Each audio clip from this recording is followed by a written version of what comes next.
indeed you would bless us as we study thy word and we talk of times past, that indeed you would stir our hearts and our minds towards thee, that we might become your people. And these things we pray in Christ Jesus' name. Amen.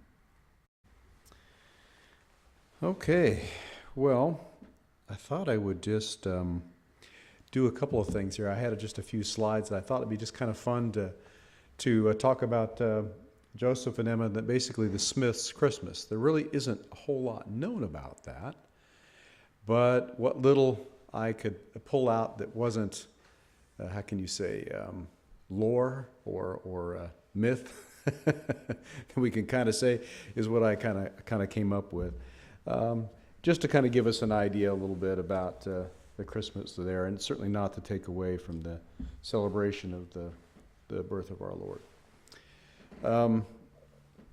So one of the things that, well, I guess I should read this first thing. So this kind of tells me a lot when you look at this journal entry.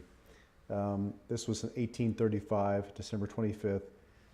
Joseph wrote, "Enjoyed myself at home with my family all day, it being Christmas, the only time I have had this privilege so satisfactorily for a long period." So, if that doesn't tell you a little bit about the fact that he didn't get to spend a lot of time at home with the family, you know, I can kind of read between the lines there that he was probably enjoying just being with the family.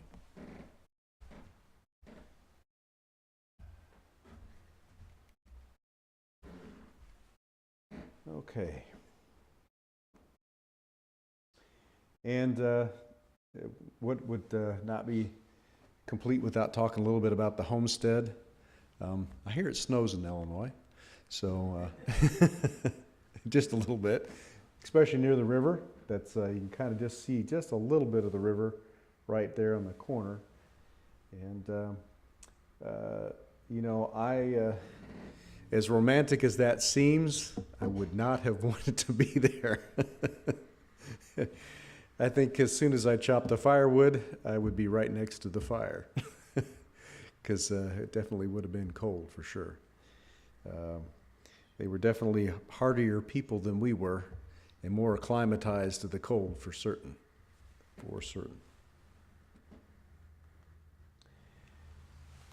The one thing I was going to say is that I had a few things, some notes that I had kind of put down. In Joseph's time period, when you look at this, you look at 1600s, 1700s, Christmas was really not celebrated that much. In fact, if you want a little bit of just trivia, the kids actually in Nauvoo, they went to school on December 25th. Okay, they were going to school because at the time period, first of all, in Illinois, it was not a national holiday in Illinois. December 25th was not. So thinking about it from that standpoint. The other part was there was a time of day that really they didn't want to follow after what England was doing, what Europe had done. When the people came to America, they came with very different understandings and beliefs. They truly did come, I believe, with the idea of wanting to worship the Lord as much as they possibly could. So they did not subscribe to the Christmases like they did there, so they really weren't very popular in that time period. In fact, Thanksgiving was much higher up as people doing that than they would be actually with Christmas. And then on top of that, you had the other holidays that there was more attention to, and Easter being the highest, really most people place the highest celebration upon, which makes sense to me, especially if we understand our Lord's birth and resurrection on those days. And then the 4th of July. And I can imagine why the 4th of July was a very exuberant and jubilant time for them, because it wasn't that long ago that they became a nation. So that was still very well within the memories of many people in that time period. So I'm going to be quiet here for a second. Does anybody want to add anything to what I'm talking about here? Anything you've read or? Okay. If you think of something, that's fine. So one of the things too I was curious about was that what they had to eat, and so basically, they would have a feast. They didn't have a Christmas tree. Christmas trees really weren't that popular in the United States for that time period, so neither were Christmas cards or really Christmas gifts. But what was a feast, and I think that tradition in the saints has stayed for many times. Don't you think that there's one thing we know how to celebrate, that is a good meal, and certainly nothing wrong with that. They did. If they did have access to goose or venison, that was really their main course that they would have.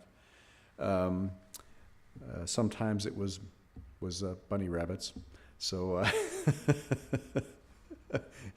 that'd be kind of hard for me. Although my grandfather raised rabbits to eat, and still have a hard time with that in my mind because they're so beautiful. But I do get it. Yeah, so some of you understand that, you know what that was like. They would have had puddings. Apparently, Emma was pretty good at that, as well as bread, cheese, pies, and cakes, and possibly cookies if they had a little bit of sugar. So, but typically their feasts were pretty small because they didn't have too much.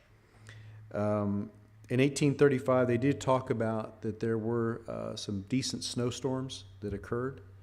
And so Joseph, in this time period, one of his favorite things to do around that time of year was to sleigh ride. So he would pack Emma in the sleigh, and they would go out in the convertible and drive around the neighborhood, if you will. Not something I would want to do, but they really did enjoy doing that. One of the things I should bring up, and I should have brought this up in the very beginning, is that I'm sure that Christmas also was a little different for Joseph. You know, he was born on the 23rd. So anybody who's born around Christmas, it kind of changes your viewpoint of Christmas. Some people thought it was great. Some people thought it was bad. I know some friends I had who were born on I think I have one that was born on Christmas Eve and one was born on Christmas Day. They were kind of I don't like this, I'm getting gypped because I don't get the presents I think I should, or the time set apart for the celebration of their birthday. One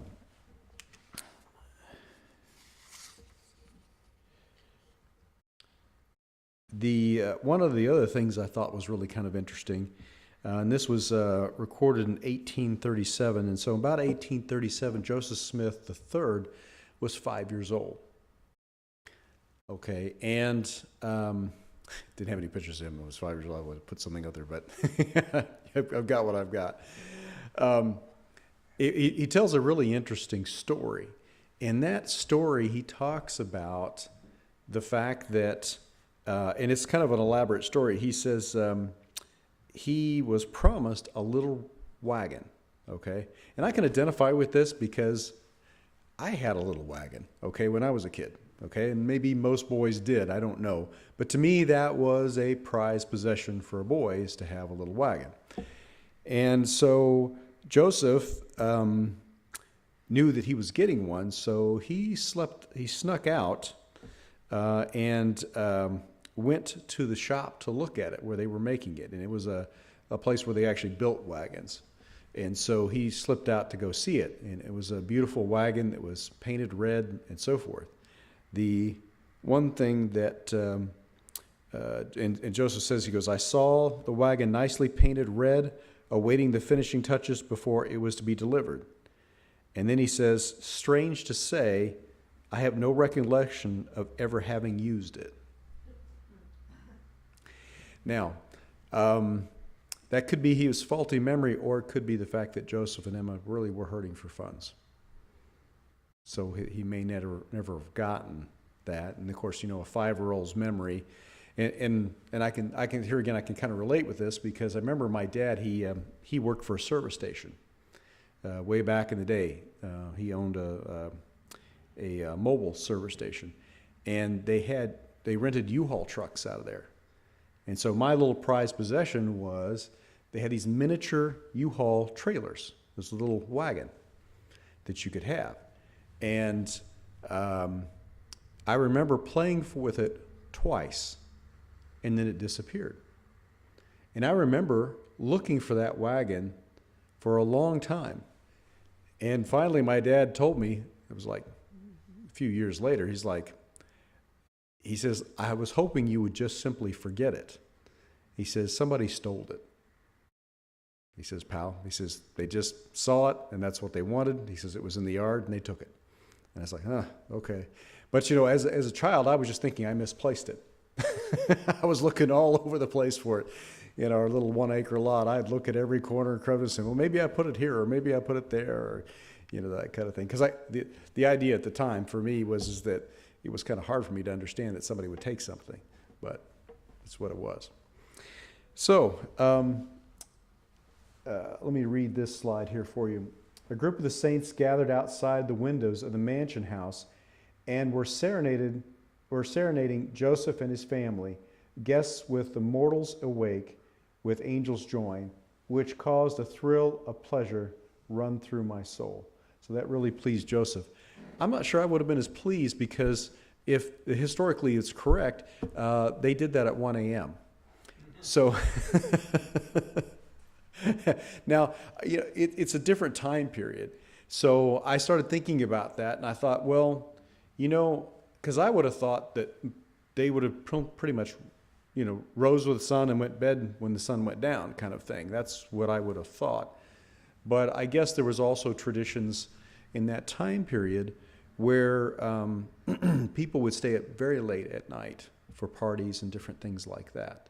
So, even at my best when we were our youngest, I don't think we were up at 1 a.m. for like New Year's or something like that. It was pretty much once it got midnight, we just went to bed.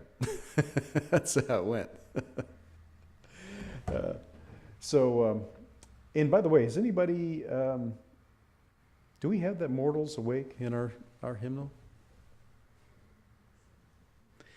I was going to check that out, and I didn't have time to see if it was. And I looked up the lyrics, and I was going to put it up here, but I didn't get a chance. But I was like, I can't recall the tune or anything. It's just something we don't sing. So haven't a clue what it would have sounded like or what it would have been like. But anyway, I thought that was interesting. Then that afternoon, a large party of about 100 people sat down with Joseph and Emma in the mansion house to feast on Christmas dinner. Afterwards, they spent the evening in music, dancing, in a cheerful and friendly manner, which I thought was kind of an interesting way to say that. Yes, Ruth. I have a question. What do we believe about dancing since it's... So let me tell you I know the whole history of that, by the way, and maybe that helped me start my research as a young man because I thought it was pretty annoying that we didn't dance.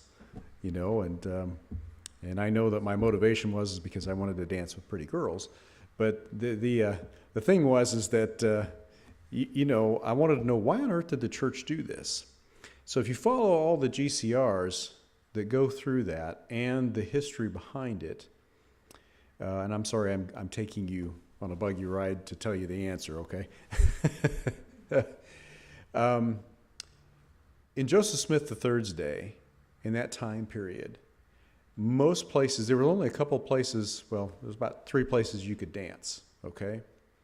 One was your home, one was church, and the other was the saloons, pool halls, saloons, whatever, bars, whatever they were.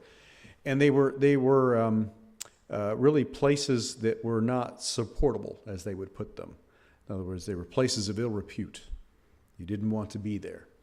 And so that was carried over. So Joseph Smith III,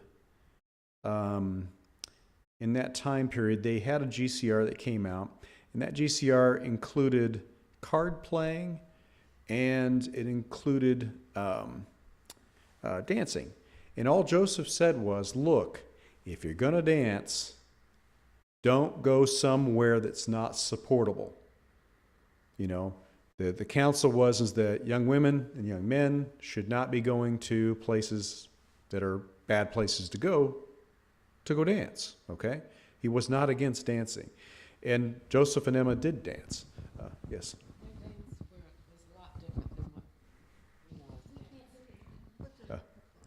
Dancing back then was more, it wasn't like it is now or has been for a long time. It was more.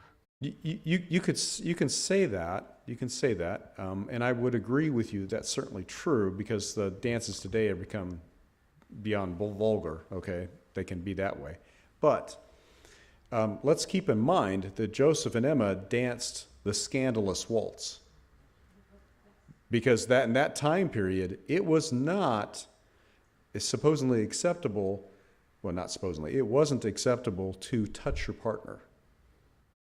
You know, you were dancing dances that were court dances that more like even a square dance would have been considered a scandalous dance because you're touching your hand or, you know, thing kind of a thing. But, well, actually, I guess that's not right. I was thinking of another dance. There's another dance where you touch differently. It's like shoulders or something like that. It's square dance would be fine because that's exactly what they did. They touched hands, and that was all that was acceptable at that point. But that's changed over the decades. But you're right. That today's dancing is very different in respect to that. However, in the church, so by the time you get to the 1950s, there was a movement in the church that Evan Fry? That was one of the Fry brothers that did this. That they were like, we should have no dancing whatsoever. That's just not supportable. Dancing's evil. Well, wait a minute. Where is that scripturally found? What's the foundation for saying that? Well, they could argue that some of the dancing was lewd and lasciviousness. Okay, I get that. Some of the music probably wasn't the best music, or the lyrics and so forth, and I would agree with that as well. But they, instead of trying to set this, they set basically, they didn't say you couldn't dance, they just simply said you shouldn't dance. But what I'm going to have to put this in RLDS terms. Those of you, obviously, that were in the RLDS church know what I'm going to say here. What's the difference between a guideline and a hard, fast rule? Anybody know? It's not a trick question, by the way. If I were to say to you it's a guideline versus a hard, fast rule, what would you think?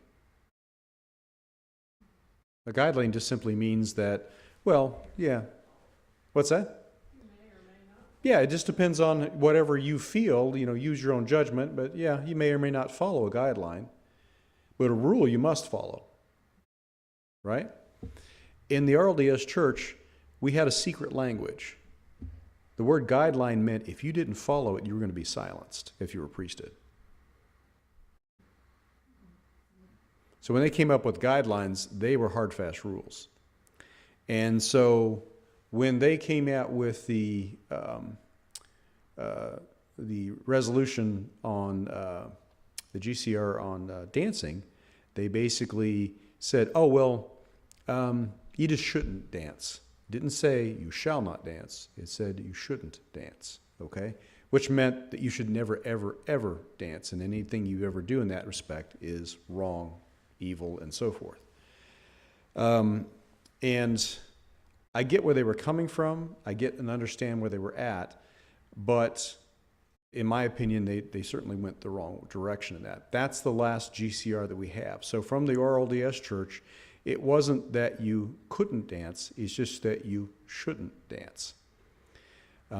I've always said, and I remember President Larson and I talked about this very thing because we had some weddings where we actually did allow dancing. And the guidelines, and these were real guidelines, not not the RLDS version of guidelines, was that, you know, the music and the lyrics need to be respectful, and that the dance in itself needs to respect each partner. So that was the idea behind that. And so I've always felt it the same way, because here again, the children of Israel danced, Joseph and Emma danced. You know, if we wanted to have a square dance, I can't see that there'd be any problem with that. Yes.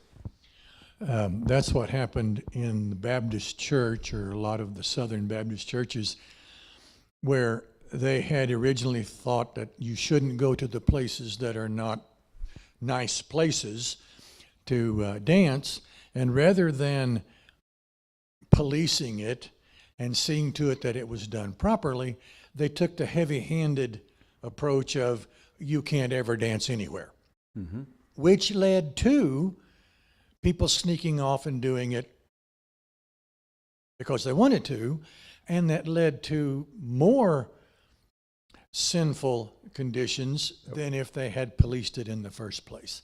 And therein is, I think, exactly what you're talking about in the RLDS is, you know, put forth the effort and do it correctly.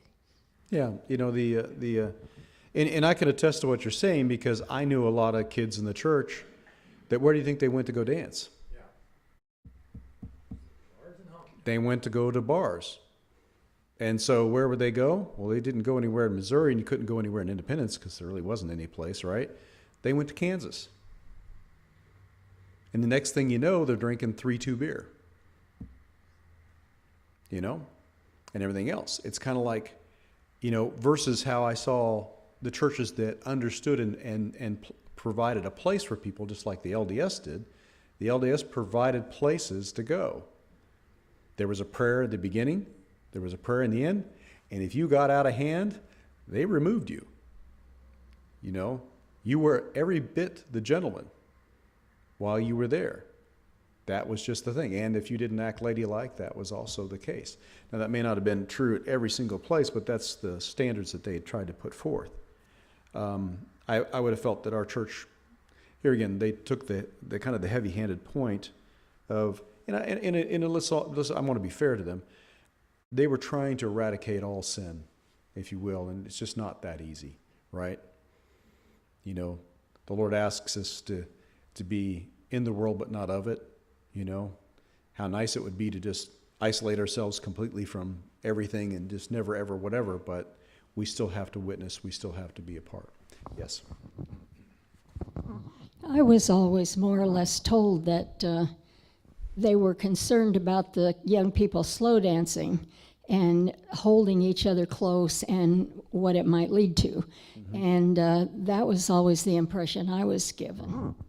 Yeah, I was told the same thing. So now I'll tell you another little, it's funny you brought that up. I'll tell you another little tidbit of information here that was interesting in that. So I've studied a fair amount of psychology, okay?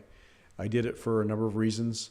I always try to preface this just so you think I don't think that psychology has the answer to the meaning of life or anything of that nature. I don't believe that.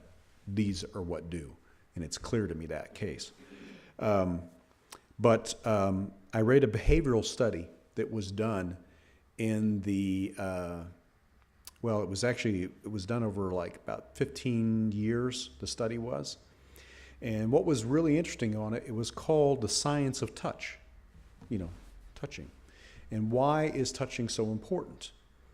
And one of the things they said is that the Protestant movement had this idea that you were never to touch anyone else. You know what I mean? That was, in fact, even in the Victorian time period, two men who never had children, by the way, wrote a children's book on how to raise children. Something more just makes me want to chew iron in two. These really educated guys thought that they were, and so their idea of raising children was to never gush, never, praise a child. Just if they do something exceptional, pat them on the head and send them on their way. Okay? That was their, and if I could remember their names, you'd know who I'm talking about.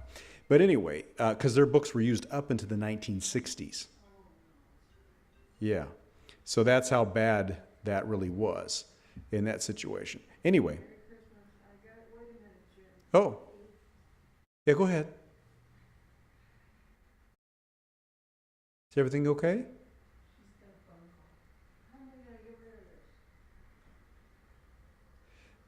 There you go. So anyway, in this book, they talked about how important it is to be touched, and they're talking about non-sexual touch, which is your arms, your head, those types of things, all that. That's your back. That's okay, all right? And they were talking about how it has created such...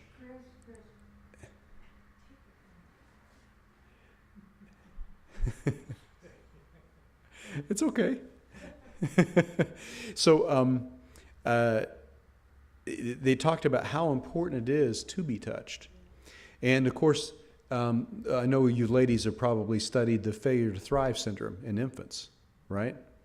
Where they basically did the horrible experiment of never touching babies. The babies just died because they weren't touched, okay?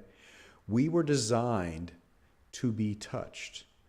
And in fact, we're one of the strange, odd people in the world. So when you look at all the other cultures in the world, the British, the United States, and the Germans, we're pretty much the ones that don't touch each other. In fact, we have this 18-inch circle that's around us, right?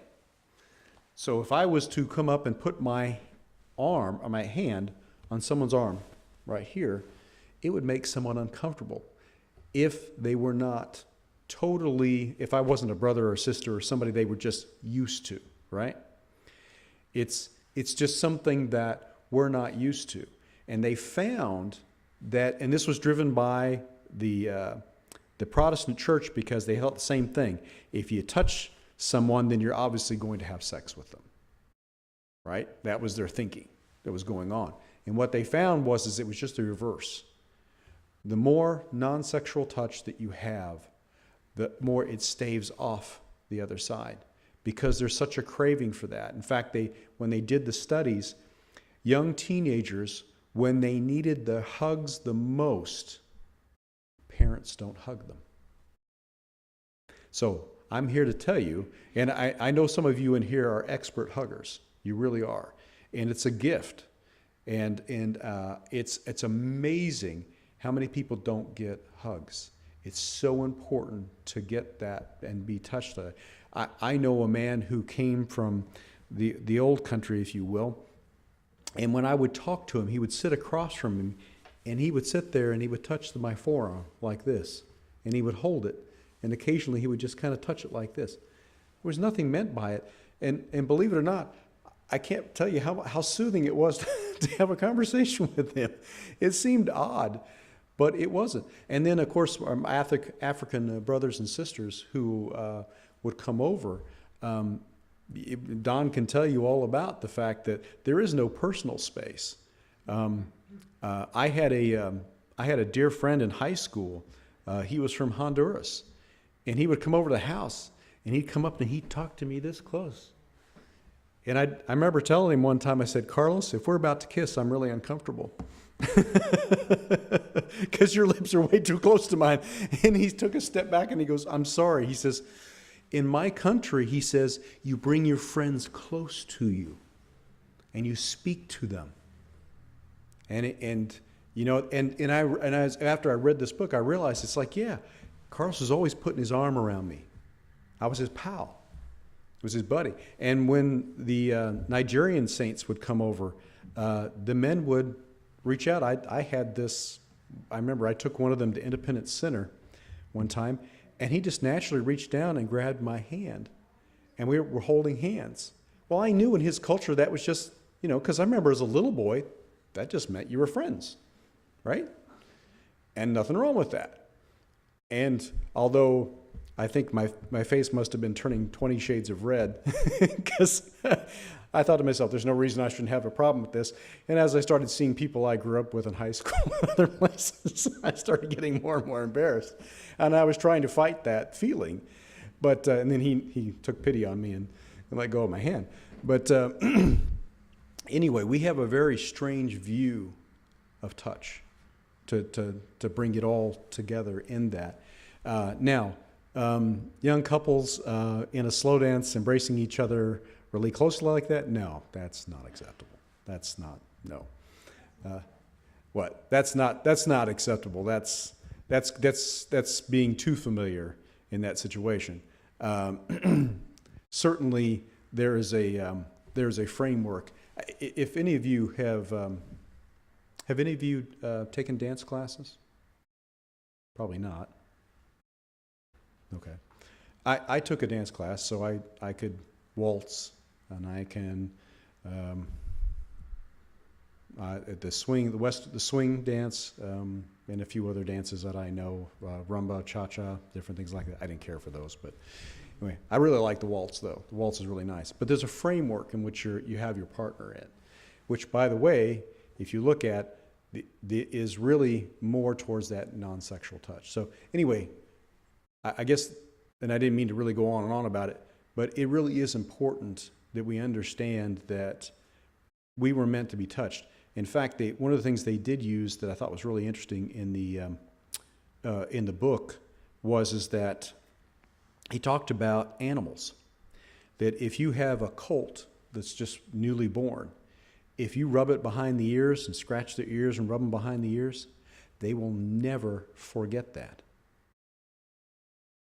And they will ask you to do that for them their whole entire life because it means so much to them. So anyway, anybody else have any comments or thoughts on that? I don't want to monopolize in that. Yes. I actually talk about hugging in one of my Spanish classes. We do a relationship unit, and I ask them in Spanish, do you like to hug?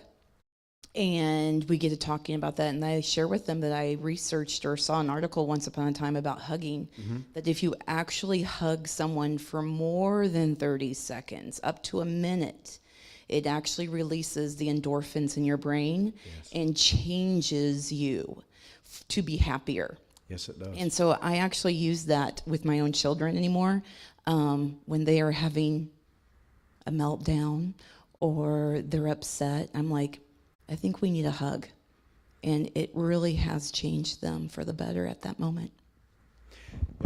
Yeah. When you look in the scriptures, it talks about the embrace. It talks about we embrace each other and then fall upon each other's necks and kiss each other. You know, there's something to it. There really is. Yes, Sister Carol. I'm from a family that was exactly the opposite. I never saw my parents embrace each other. They never hugged me. And I grew up not knowing hugging and not realizing that touching someone else was good. And when I found a young man that I liked, about 2 or 3 months after we started dating, I walked up and put my hand on his back, and he turned around with the most shocked look on his face, and he said, I have been waiting weeks for you to do that. And I said, what? I had no idea. Yeah. He said that you touched me first. And it opened my eyes, and I have tried to change my ways of doing things in the future, especially being an educator, Yeah. talking, touching children, patting them on the back, et cetera, et cetera. And I remember one mother coming to school because the child's teacher had touched her, and she said, I don't want anyone to touch my children. Well, the little girl was standing there, and I put my arm around her, and I said, not even to show compassion or love. Well, she kind of backed up and backed off at that point. Yeah. But that experience of growing up without that contact really made me come around and have to learn about it. Yeah, it's something that societally has been a difficult thing because we all come from different backgrounds and different understandings of things. If you ever watch a coach of a team, almost, I'd say 99%, what do? They come up and they touch the shoulder, or they put their arm around them and they talk to them. And because they're giving them counsel, they're showing them that they care about them. And I had coaches do the same thing, and it was a strange thing. Once they put that arm around you or arm on you, you listened. You just did. It changed you, and you physiologically, and that's what they were talking about. Is that it brings a really calming peace to them, and it gives them something that we were designed to do this. The other part that I'll just tell you real quick, and I'll stop talking about this because I know we're kind of getting off track, but I do think it's a ministry. I really do. The one thing is that they did some tests in some social gatherings and meals and things like that, and they did the different ethnic groups. So they did Italians, they did Hispanic, they did what was the other one? I can't think of it. It doesn't matter. They counted how many times they touched in an hour. Okay, and then they also did Germans and Americans and Australians and all the other kind of stuff. The Americans almost zero, and they said that they were kind of half touches. They would bump each other, is what they would kind of do, but they wouldn't really touch each other. The English, well, maybe 2 or 3 times an hour they might touch someone, to get their attention or whatever, but really that was all they could really count. The Italians, it was something like 30 or 40 touches per hour. And the Hispanics, they couldn't count how many times. Because sometimes they would never let go of the person. They would touch them and hold on to them as they were talking. And so really kind of interesting how that is. Yes? When I went to India, we got off the airplane and met the Srinivas, and he had brought 2 or 3 of the leaders of their groups, and we introduced each other, shook hands. We started walking towards baggage claim, and one of the guys walked right over to me and took me by the hand, and I'm walking hand in hand with a perfect stranger through the airport in New Delhi. It was like, okay, don't freak out, this is what they do. Yep. But every time we had a service or a group with people, they walked up and would touch to talk to you, touch your arm, what have you, and it was just their way of communicating. It was part of it. And that's, in fact, they would often walk up and grab my hand and put my hand on top of their head and say, "Bless me." I'm like, okay. But anyhow, that was something that in that culture was like that. You go to go to Canada, no, they're not going to touch it. But it is a very important point. I knew a guy who became a truck driver, and he said the hardest thing was I went 45 days without touching a person. You go through drive-through gas station, you pay at the pump, you pump the gas, you go through a drive-through restaurant, and you don't touch people. He said that's eerie. And so that is something we need to do to each other. I was raised by a mother that hugged. Went out in the workforce and they started doing this sexual harassment training, and I'm like, I can't touch. That was very odd and very unsettling. But you just learn that there's a certain way to do it in which brings camaraderie. Yeah, yeah, absolutely. Absolutely. Yes. Okay, thank you. I know we were going to move on, but I just had a thought. Those of us who live alone, how many hugs do you think we get? That's right. And I'm serious, we don't get hugs. And except, you know, when you come out in a group like this, and if you happen to have friends that hug, I had to learn. I'm like Carol. My parents were affectionate to each other, but we didn't get we weren't hugging family. And so I've had to learn, and I like to hug. But I had a funny thought, and don't laugh because I'm serious. When you live alone, sometimes that's why you enjoy having a pet. My cat is very affectionate, and he loves to be loved on. And he loves to sit in my lap, and yeah, I can pour out my affection on him when I don't have anybody else at home. But I think that's one reason why I've always had cats, because it's someone to say I love you to, it's someone to hug, it's someone to be alive and know that you're alive and there and care. So that may sound like a silly rabbit trail, but I think if it's so necessary for us to have hug and have an outlet for those kind of emotions, and you live by yourself all the time and you go everywhere alone, that gives you an outlet to have someone to love. Yeah. You know, in the working world, for me, like Don, as you know, I have HR who loves to, if they could control my every moment, my every breath, they would bring them no greater joy to do that. They really truly need to find a life of their own and to do something else. But you know, even in the working world, I've always made myself available for hugs to let people know. It's like, but I've always had also, I've had experience with people who have been abused. And so they don't, hug is something very different to them. And so I have to be mindful of that. And so I'm always, so if you see me, you're always welcome to have a hug from me. I know some other people here, I won't volunteer them, but that they're awesome at hugging. And I would just say to you, we do need to make sure that we do hug each other, because I think God did create us in such a way that we do need to love each other. We do need to reach out and to